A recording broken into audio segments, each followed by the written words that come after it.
코로나 검사 하는 게 좋겠다 라고 했더니 그 애기 아빠가 그래픽을 치면서 소아과 의사 딱 보면 뭐냐, 얘가 코로나인지 아닌지 어떻게 그걸 모르냐고 의사가. 알면 좋겠다. 제가 알고 싶다. 제가 그걸 알면 검사를 안 해도 돼요.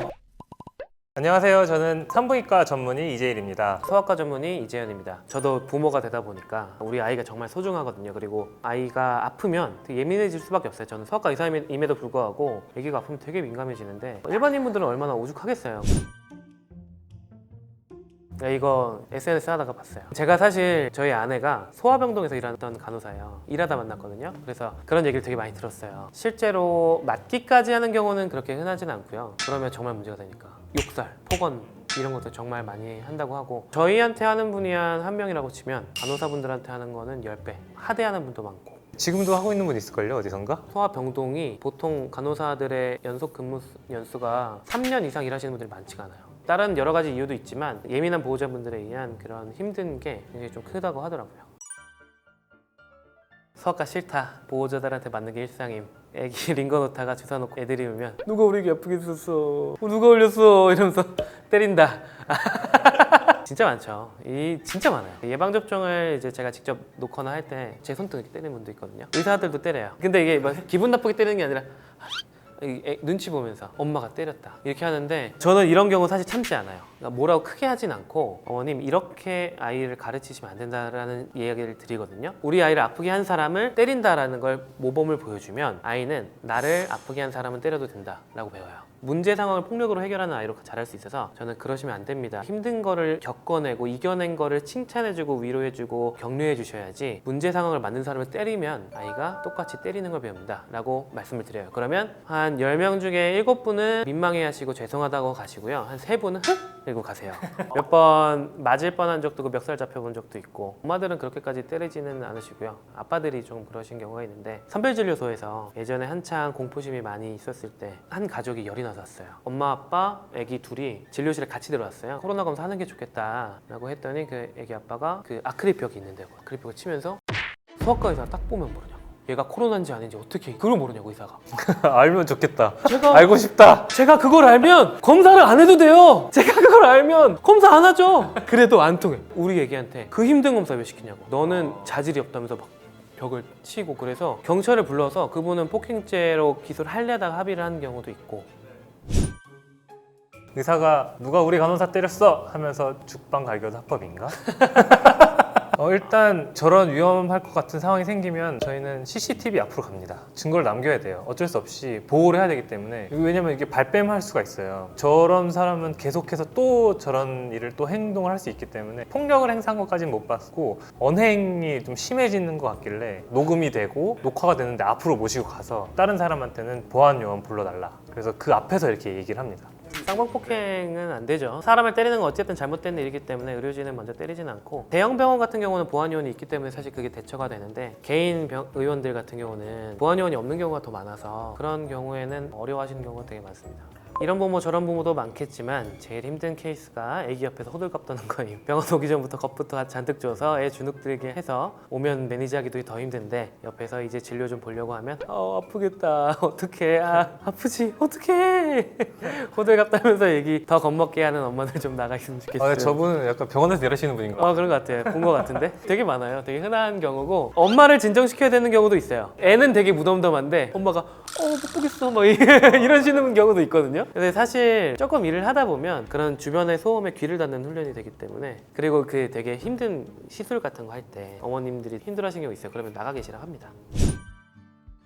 제가 대학병원에서 일을 할 때 중환자실에 있던 아이가 조금 좋아져서 일반 병실로 내려오는 날이었어요. 중환자실에서 내려왔다고 해서 모든 게 완치된 게 아니고 아슬아슬한 상태로 내려와서 밑에서 버틸 수 있나 이걸 보거든요. 내려와서 한 하루 이틀 정도는 굉장히 많은 기계를 붙이고 있어요. 모니터라고 하는 심박수, 산소 포화도 기계 이런 걸 붙이고 있는데, 이게 알람이 계속 나와요. 알람이 나와야 병실 밖에 있어도 얘가 괜찮구나라는 걸 파악을 할 수가 있어요. 근데 새벽이 됐는데 갑자기 병실이 너무 조용해져가지고 담당 간호사분이 라운딩을 가는 거죠. 가는데 알람이 다 꺼져 있는 거예요. 조용하니까 중환자실에서 나온 아이의 보호자분도 잠이 드셨어요. 왜 끄셨어요? 했더니 자기가 안 껐대. 옆자리 분이 그 알람 소리가 너무 시끄러워서 껐대요. 근데 이게 정말 위험한 게 띡띡띡 이런 알람을 꺼놨을 때 정말 위험한 알람이 안 들릴 수도 있거든요. 그걸 놓치면 생명하고 직결되는 거기 때문에 정말 큰 사고로 이어질 수도 있어요. 소방서 전화선 뽑아놓는 거랑 똑같아요. 신고가 와도 출동 못하니까. 너무 시끄러워서 우리 애가 못 자요. 진짜 많아요. 다인실보다는 2인실 같은 데 가면은 한 분이 또 좀 더 아프신 분이 계실 수도 있잖아요. 그런 분들은 이런 모니터를 달고 있는데 그 모니터에서 어쩔 수 없이 알람이 울리거나 소리가 나면은 그것 때문에 힘들다고 이렇게 끄는 사람은 많진 않지만 그 환자 있는데 컴플레인을 해요. 시끄럽다. 병원 침대도 힘들고 밥도 맛없고 우리한테도 아픈 환자가 있는 거고 그 돌보는 게 힘드니까 그런 심정은 이해가 되지만 그런 응급한 상황을 이렇게 대처하시는 건 정말 위험하기 때문에 그러게 진짜 위험하네요. 그거는 좀 켰죠. 켜고 더 열심히 갔어요. 일부러 새벽에. 이 환자가 위험할 수도 있다라는 그 인상을 심어주기 위해서 이 환자를 위해서는 우리가 같이 이해를 해줘야 된다. 좀 양해를 부탁해달라 말씀을 드리고 밤새 여러 번 가서 괜찮은 거 계속 확인하고 그렇게 대처를 했죠. 산부인과랑 수학과다 보니까 비슷한 경험들이 있는데 제가 경험했던 거는 제가 신생아 중환자실에서 일을 할 때였는데 공공 화장실에서 아기를 낳으셨어요. 아기 엄마가. 그래서 그 옆 칸에 계시던 다른 분이 신고를 하셔서 119에 실려서 온 케이스인데 산모분은 이제 출혈이 조금 있으셔서 응급실로 가서 산부인과 진료를 받으셨고 신생아 같은 경우는 바로 중환자실로 올라왔어요. 처음에 아기 엄마가 응급실에서 바로 퇴원하겠다, 나는 다른 산부인과를 가겠다 라고 하셨는데 아기를 놔두고 다른 병원에 가면 그것도 공공 화장실에서 아기를 낳는데 좀 느낌이 그렇잖아요. 그래서 산부인과랑 저희 소아과가 얘기를 해서 못 나가게 하자라고 했어요. 근데 문제는 산모분의 회복은 자연분만이기 때문에 하루 이틀이면 거의 다 되죠. 아기 같은 경우는 산전 진찰을 한 번도 안 받은 거예요. 어떤 이상이 있는 애인지, 진짜 건강한 애인지, 그리고 더러운 환경에서 태어났기 때문에 세균 감염은 없는지 이런 것들 때문에 치료가 한 2주 정도 걸렸어요. 그래서 그 엄마가 아기를 병원에 놔두고 퇴원을 먼저 하셨는데 연락이 누출된 거예요. 저희가 경찰에 신고를 했어요. 경찰에 연락하니까 연락을 받으시더라고요. 그래서 저희가 이거를 사건화 시키면 아동학대 이런 걸로 간다. 그렇게 가시겠냐 아니면 아기 데리러 오시겠냐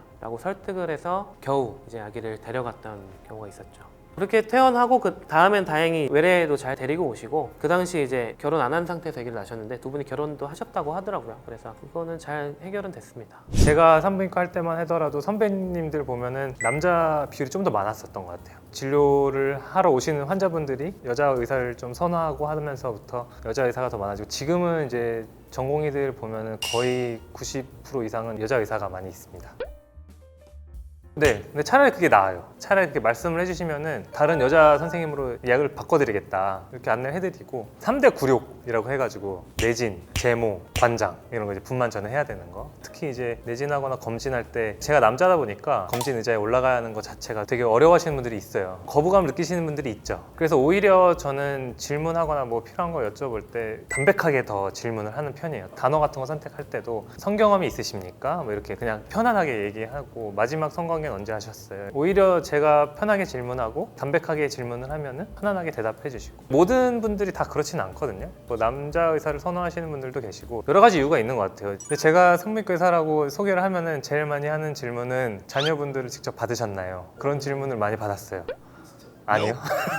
네, 그런 거를 궁금해하실 것 같긴 한데 저도 사실 제가 그 입장이 되어 보니까 분만 과정이 굉장히 스트레스를 많이 받거든요. 급박한 일이 생길 수도 있고 근데 제 아이가 나오는 거를 즐기고 싶은데 그러지를 못할 테니까 내가 받으면 그래서 저는 제 가까운 지인에게 부탁을 했습니다. 분만을 받아달라.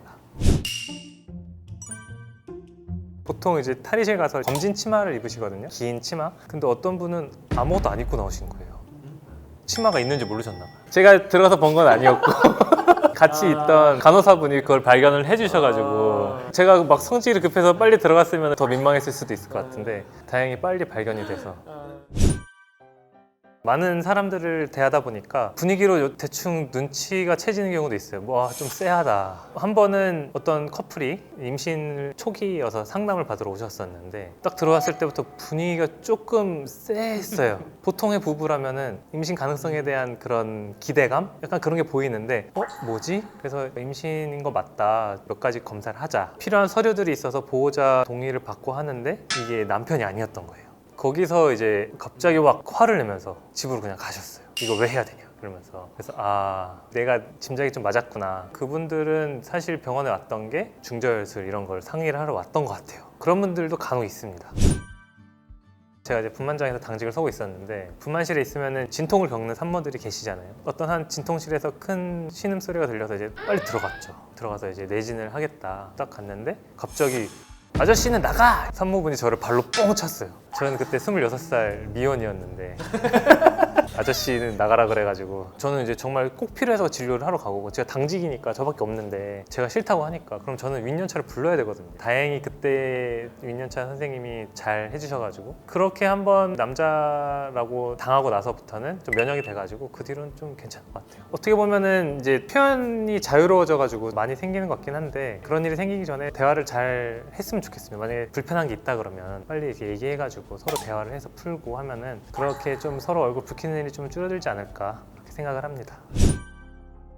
응급실로 여고생이 복통으로 왔어요. 가임기의 여성이 복통으로 오면은 임신 여부부터 먼저 확인을 하거든요. 응급학과에서는 뭐 임신 가능성 있냐 그랬더니 아니요. 그래서 그래도 혹시 모르니까 테스트기를 해봤더니 양성이 나온 거예요. 그래서 이제 산부인과로 연락이 돼서 검진을 했는데 이미 아기는 거의 만삭 크기에 가까웠고 근데 산전진찰은 한 번도 받은 적이 없는 아기가 몇 주인지 알 수가 없는 상황이었는데 분만 직전이었어요. 집에서 막 참다가 온 거죠. 그래서 이제 급하게 이제 분만을 하고 아기 엄마는 한 하루 이틀 정도 있다가 이제 잘 회복을 해서 퇴원을 했어요. 근데 갈 때 아이를 안 데리고 퇴원을 했습니다. 더 문제는 아이 엄마가 첫째가 아니었어요. 둘째였어요. 그러면 첫째는 어떻게 됐냐? 첫째는 키우고 있냐? 아니, 입양을 보냈더라고요. 간혹 있죠. 그래서 볼 때마다 아, 정말 우리나라 이제 피임 교육 지금 뭐 잘 하고 계시겠지만 성관계 하는 걸 막을 수는 없잖아요. 안전한 성관계를 하는 게 중요하고 그러려면 피임이 정말 중요한 건데 이거를 부모나 선생님들이 성관계를 하지 말라 이렇게 교육을 해버리면 안 된다. 성교육이 좀 잘 돼야 될 것 같다는 생각을 많이 하죠. 저희 산소형제TV 채널에 놀러 오시면 임산부 이야기와 육아 이야기, 특히 아빠들이 보면 좋겠는 이야기가 되게 많거든요. 가볍게 저희들이 이야기를 많이 풀어가고 있으니까 좋은 정보 많이 얻어가실 수 있을 것 같습니다. 이 영상이 유익하셨다면 구독, 좋아요, 알림 설정 부탁드리겠습니다. 감사합니다.